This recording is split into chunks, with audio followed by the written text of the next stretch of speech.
that's the beauty with Twitter Spaces. So you kind of get close to quality time or quantity time, let me say quantity time in terms of discussion to a point of achieving either consensus or exhausting thoughts, while debating. And the other thing that is kind of taken loosely with Twitter Spaces, and it should be an encouragement. Twitter Spaces is like a debating platform at a global level. It can also be a learning point if somebody takes it serious, where you want to strengthen either your wit or your capability of presentation without judgment. But I think a few people are not taking it in that aspect as well. Some people take it for confrontation only, where you just have to respond to people. But it is a powerful tool that even in learning institutions, if people would be serious or institutions would be serious, they would find it useful to be like a global tool for debating without limitation, without judgment. And you don't have to know the other person. So there you do not judge people's views by how you see them or by their impression. So it is purely their thoughts. And I think it is a great tool. It is opening up a new kind of way of communication. The radio might not die soon, but it will have some little disruption. The reason why I also think about that is that it is we are in kind of a stratified structure. The ones who are on Twitter, number one, have access to these devices, smartphones mainly. That's first one. The ones who are high on the strata in terms of Twitter Spaces have access to podcast equipments. Those are the ones who are leading.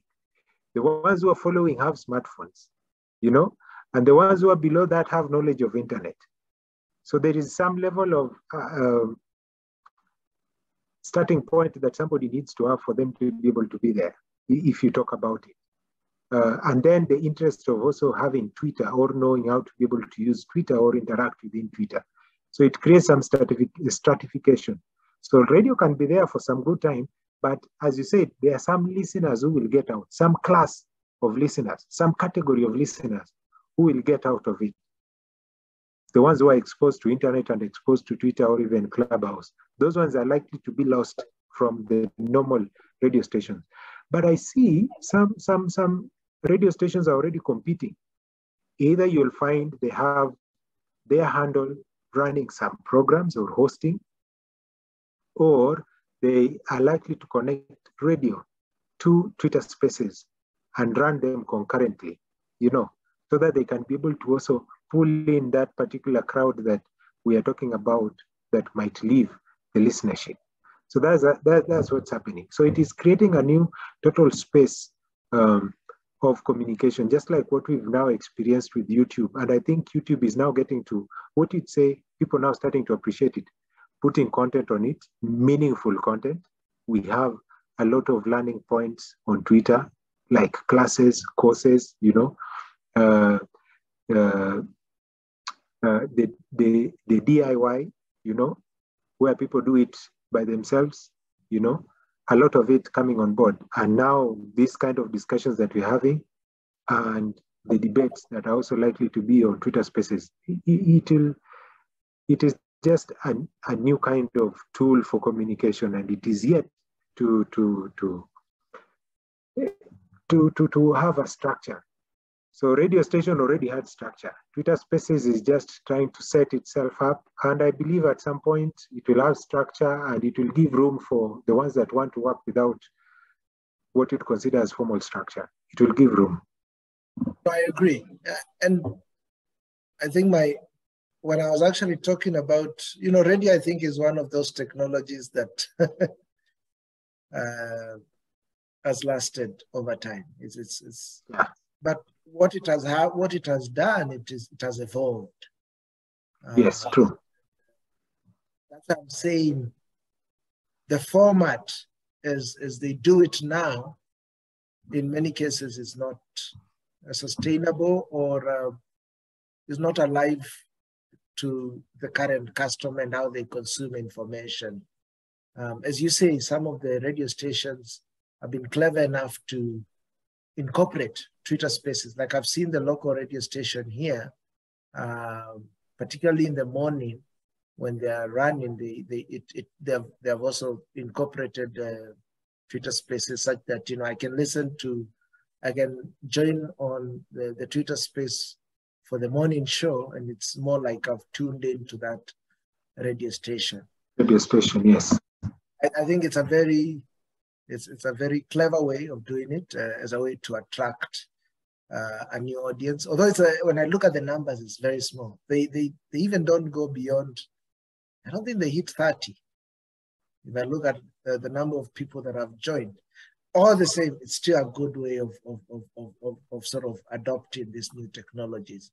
I think much more than just adopting the technologies, figuring out how you change, as I said, the format to even appeal to this new way of consumption of information. And as you said, there's one bit you said is in terms of using it for debate. And it is true, because I think one thing that I have sort of improved in myself when I participate, particularly in key-based spaces, is learning how to articulate your ideas. Exactly. It's a very powerful way. You know, you never know it, but you know, for somebody like Kibe, he's probably good at it. He knows how to debate people, to engage them.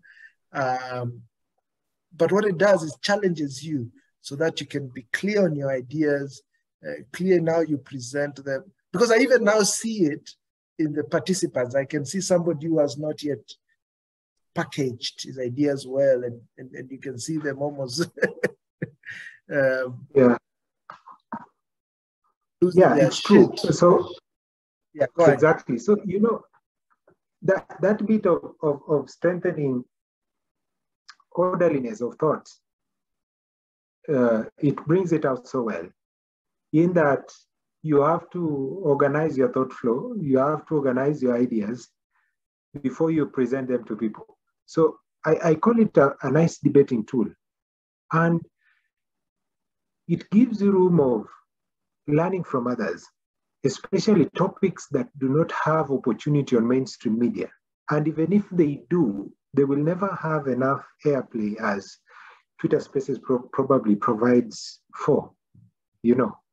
And these are things that many people also don't get to learn. If you look at the structure of, do I call it our learning?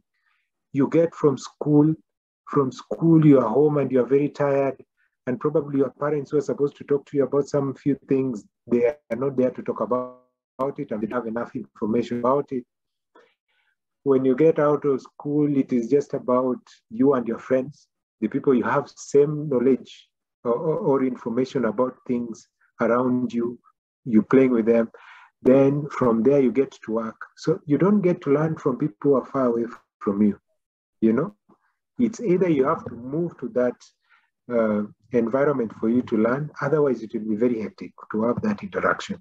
But Twitter Spaces is kind of reducing it. It's not a phone call. And you know, when you do something like a phone call, it has to be structured. But this one, you have room to move, to diverge from a topic, come back, ask something totally different, get a mountain of views from across the continent, depending on how rich the listeners or the followers are on that particular Twitter space.